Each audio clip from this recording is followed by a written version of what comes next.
Everyone, সবাই কেমন আছেন? আশা করি ভালো আছেন। Welcome back to my channel Manisha's blog থেকে সবাইকে জানাই আবারও স্বাগতম। তো আজকে একটা লং ভিডিও নিয়ে আবার চলে আসলাম আপনাদের মাঝে। দেখতে পাচ্ছেন কি সুন্দর হাতের কাজ করা হচ্ছে, আর দেখতে মন জুড়ে যাচ্ছে, তাই না? কম বেশি সবাই তো হাতের কাজ জানে, অবশ্য অনেকে আবার জানে না, কিন্তু সুতার কাজগুলো অনেক সুন্দর হয়। হাতের কাজগুলো এগুলো হচ্ছে একটা চালের বস্তার চট বলা হয়, ছোটো ছোটো একদম।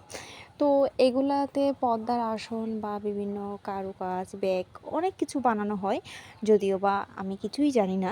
তো এগুলো হচ্ছে মায়ের কাছ থেকে একটু দেখতেছি মা কীভাবে সেলাচ্ছে। তো একদিন মা দেখলাম পুতুল বানাচ্ছে, সুন্দর করে এখানে সেলাই করতেছে। তো এটা দেখে আসলে আমার মন প্রাণ সব জুড়িয়ে গিয়েছে যে এই পুতুলটার দিকে আমাকেও একবার ট্রাই করতে হবে। আর এই যে দেখুন কত সুন্দর একটা পর্দার আসন তৈরি করে ফেলেছে মা। আর এই যে পুতুলগুলো আমার শুধু নজর কাড়তেছে, আমি কী যে বলবো না, বুঝে বলতে পারতেছি না। আমি আর এই বড় একটা ফুল দেখতেছি না, ফুলটা আমি অনেক আগে শিখেছিলাম কিন্তু আবার ভুলে গিয়েছি। যাই হোক, আমার এখন পুতুলটা শিখতে হবে, কথা হচ্ছে এটা। আর তারপর আরেকটা পদ্মাসন দেখতেছি, এখানে যে ময়ূর ময়ূর এঁকেছে, আর একটা ছিল সেটাতে খরগোশ, আরও অনেকগুলো ফুল পাখি এরকম কিছু এঁকেছে। তো যাই হোক, আমার থেকে নজর কাড়তেছে শুধু ফুলটার দিকে, সরি ফুল না, ওই যে পুতুলটার দিকে। তো এবার মা যেগুলা সিলিয়েছে তো আমি সেগুলো গুনতেছি, কিভাবে যে কয় ঘর বাদ দিবে, কয় ঘর সেলাবে, কিভাবে নিবে প্রথম শুরুটা। তো আমি এভাবে গুনে গুনে নিচ্ছি, মা আমাকে গুনিয়ে দিচ্ছে কিভাবে কিভাবে নিতে হবে। যদিও বা আমার এক কানে ঢুকে আবার আর কান দিয়ে বের হয়ে যাচ্ছে, কিছুই বুঝতেছি না। শুরুতে একটু ঘেমজাম লাগতেছিল। এরপর মা আসার সময় আমাকে সুতা আর চট এগুলো সব কিছু সুচ সহ সব দিয়ে দিয়েছিল। তো এগুলো দিয়ে এবার আমি শ্বশুরবাড়িতে এসে আমি নিজে ট্রাই করতেছিলাম। আর একদিন ওয়াইফাই ছিল না, আর ওয়াইফাই না থাকাতে আমার সুবিধা হয়েছিল, আমি কাজটা করতে পেরেছি দেখে দেখে। অনেক কষ্ট করে ফেলছি, তাও বেশি টাইম লাগে নাই, অল্প সময়ের মধ্যে হয়ে গেছে। আর যে কোনো কিছু দেখলে ভালো লাগলে সেই কাজটা আমাকে করতে হবে, সেটা আমার সেই থেকে হ্যাবিট ছিল।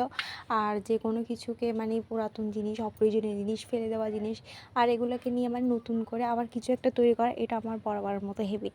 আসলে সবাই অনেক কিছু কাজ পারে, কিছু না কিছু কাজের দক্ষতা আছে অবশ্যই, কিন্তু আমার মাঝে অনেক কিছুর কাজের দক্ষতা আছে, কিন্তু সত্যি কথা বলতে সব কিছুকে আমি কাজে লাগাই না, একটা আলসেমি বলতে পারেন। আর যেহেতু মোবাইল বসে পড়ে থাকি সবসময়, মোবাইলের মাঝে পড়ে থাকি, যার কারণে কাজগুলো আমার হয়ে ওঠে না। তো এবার দেখেন আমি কাজটা সম্পূর্ণ করে ফেলেছি, এখানে সম্পূর্ণ হয়নি অবশ্যই, যদিও বা এখনও কাটাকাটি চলতেছে, বাট পুতুলটা আমি তুলে ফেলছি। যাই হোক, এখন কেটে একটু সেটিং করতে হবে আমাকে, তারপর আমি সব কিছু ভালো করে নিচ্ছি। তারপর আমার থেকে একটা পুরানো শার্টের একটা ঢাল ছিল, ওই ঢালটা দিয়ে আমি কাজে লাগাবো, জাস্ট আঠা দিয়ে এবার আমি ভালো করে ওটাকে লাগিয়ে নেব আঠা দিয়ে। চারপাশ একদম থাপ্পড় দিয়ে দিয়ে লাগাচ্ছে, আমার মেয়েও লাগাচ্ছে, আমার সাথে হেল্প করতেছে। এরপর কিছু আমার পুরানো অপ্রয়োজনীয় পুঁতি ছিল, যেগুলো অনেক আগের থেকে ছিল, প্রায় 2, 3, 4 বছর আগের হবে। তো এগুলো যত্ন সহকারে রেখে দিয়েছিলাম যে কিছু একটা বানালে আমি সেখানে অ্যাড করব এরকম। তো এখন এই কাজের জন্য এটা পারফেক্ট ছিল। আর এই পুঁতিগুলো আমি এখানে লাগিয়ে দিয়েছি, জাস্ট একটু সিম্পল লাগছিল, যার কারণে একটু গর্জিয়াস করছিলাম, জাস্ট আর কিছু না। তো এই যে আমার কাজটা হয়ে গেছে, আপনি দেখতে পাবেন এখন সম্পূর্ণ লুকটা কেমন হয়েছে। আর অবশ্য আমাকে একটু জানাবেন, কেননা আপনাদের কেমন লাগছে ওটার উপর নির্ভর করে আমার আমার কাজটা কেমন হয়েছে। তো যাই হোক, আমি যে প্রথমবারের মতো কিছু একটা করলাম, তো এই সেলাইটা করলাম, আমার কাছে অনেক অনেক ভালো লাগছিল, কিন্তু কার কাছে কীরকম লাগছে সেটা আমি জানি না। তো যাই হোক, আমার এই জিনিসটা প্রথমবারের মতো হয়েছে, অবশ্যই আপনারা জানাবেন, আপনার পাশে থাকবেন। ভালো খারাপ যাই হোক না কেন অবশ্যই বলবেন। আমার না আসলে ভালো লাগে। কষ্ট করে এতক্ষণ দেখার জন্য আপনাদেরকে অসংখ্য ধন্যবাদ, অবশ্যই পাশে থাকবেন আর আমার চ্যানেলকে একটু সাবস্ক্রাইব করবেন, সে আশায় আছি আমি। ধন্যবাদ।